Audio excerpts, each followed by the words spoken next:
Essa carta aberta, ela é direcionada ao Ministério Público e aos advogados e advogadas. Vamos lá, vou ler. Eu não costumo ler não, mas eu vou ler. Estou aqui, ó, com a minha cartinha. Então vamos lá. A comunidade autista atravessa um momento de crescente vulnerabilidade.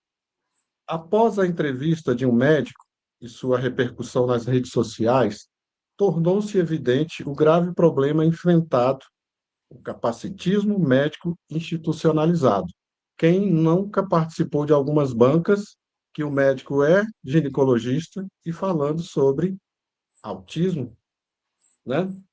Alguns profissionais têm se manifestado no sentido de que o autista nível 1 de suporte não necessitaria de terapias, medicamentos ou adaptações no trabalho, sob o pretexto de preservar os cofres públicos.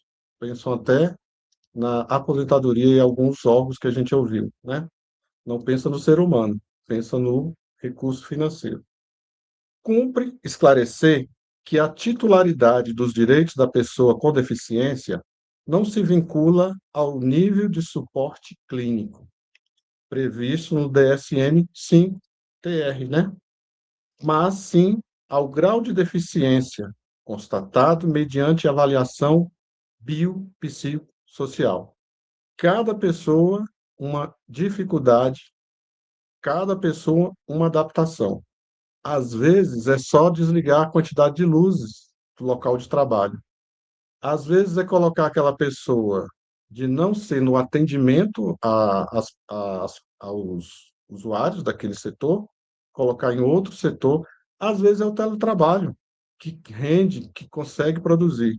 Às vezes é somente colocá-lo num local sozinho, que ele vai produzir ou ela vai produzir. Bom, para isso precisa dessa avaliação, porque cada um é cada um.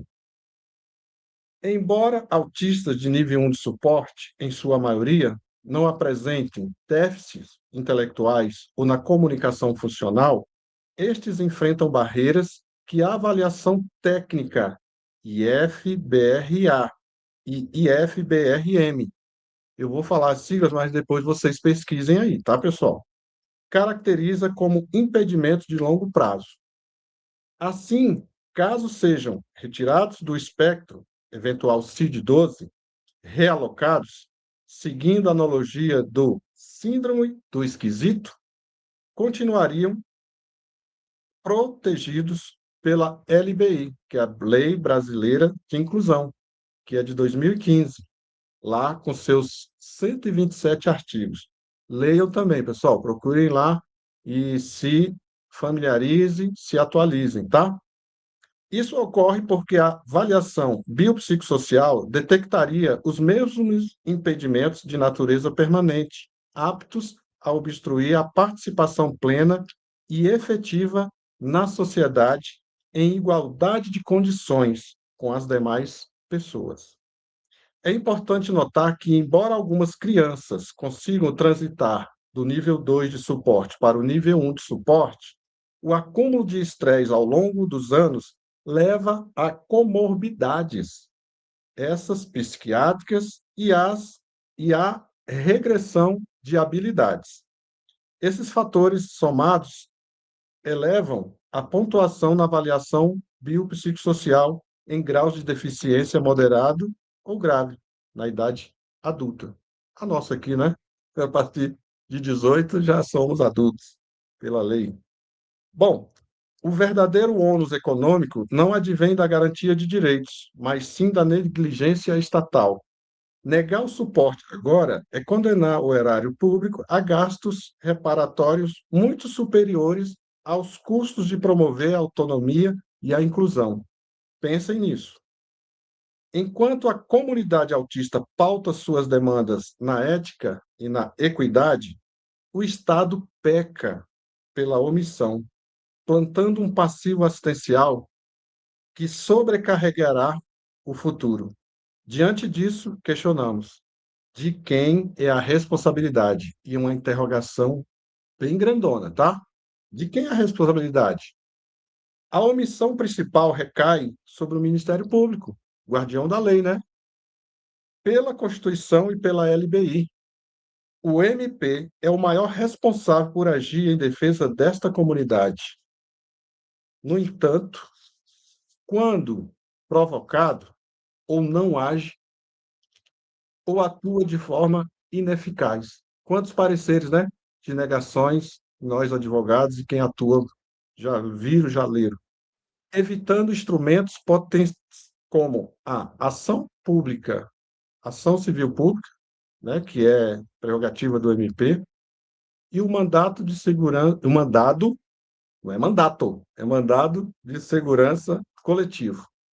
Da mesma forma, as demandas encaminhadas ao Conselho Federal de Medicina e ao Conselho Nacional do Ministério Público resultam frequentemente em arquivamentos sumários.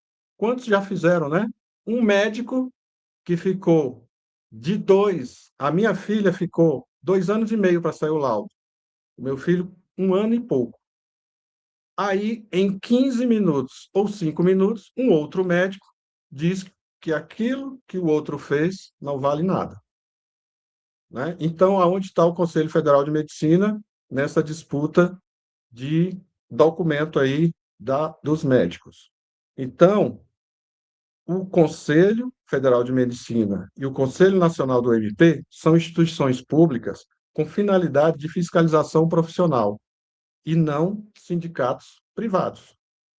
Nesse sentido, exige-se do MP investigação de desvio de finalidade, que seria abertura imediata de inquéritos para apurar as denúncias da comunidade e a atuação do Conselho Federal de Medicina frente às suas atribuições legais.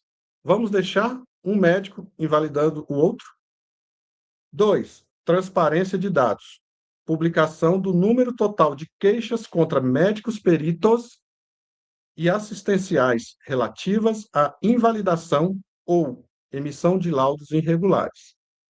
Quem não se lembra de peritos médicos do INSS? Quantas mães sofrendo, quantas mães nos procuram?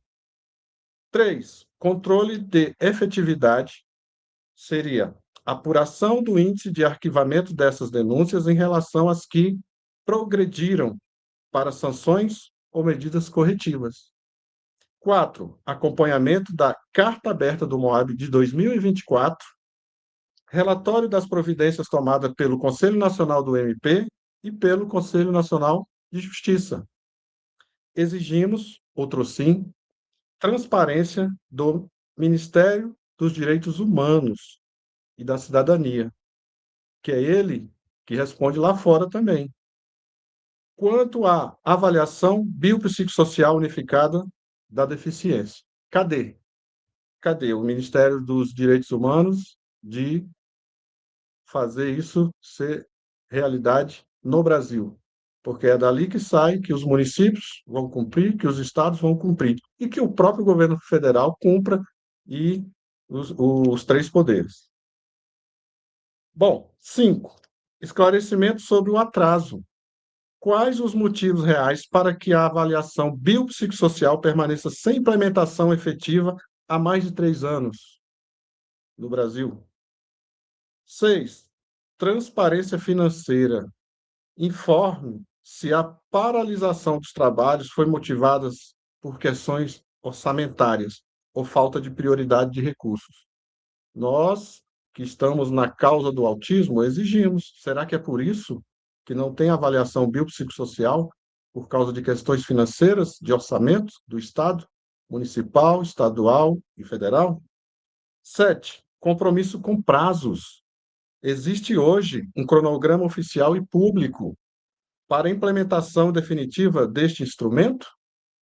Se sim, solicitamos o acesso imediato ao planejamento da implementação da avaliação. No direito brasileiro, o Movimento Orgulho Autista Brasil Moab, na qualidade de associação civil, detém o que chamamos de legitimidade ativa, concorrente para proposituras de ações coletivas e também de ações civis públicas, a gente chama de ACP. Diante da omissão do MP, pedimos a todos os advogados e advogadas, com convocação para a defesa dos direitos humanos, que ingressem com ações coletivas com pedido de indenização por dano moral. O Estado brasileiro, ele está fazendo com que pessoas sofram aqui dentro.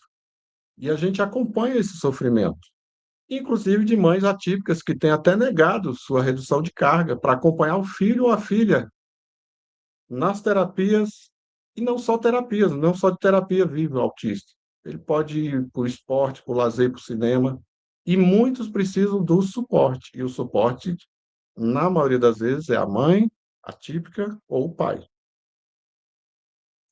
O Movimento Orgulho Autista Brasil, o MOAB, coloca-se à disposição para figurar como parte nessas ações. Então, convocamos os advogados e advogadas que queiram salvar pessoas que estão sofrendo.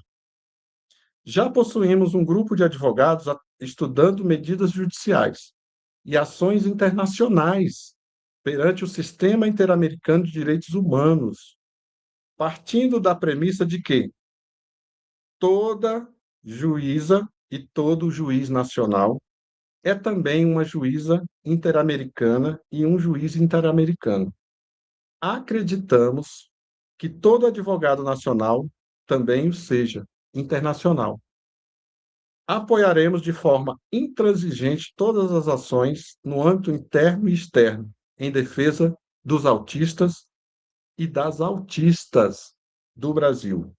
Brasília, 17 de abril de 2026. Edilson Barbosa do Nascimento, presidente do Movimento Orgulho Autista Brasil. Essa é a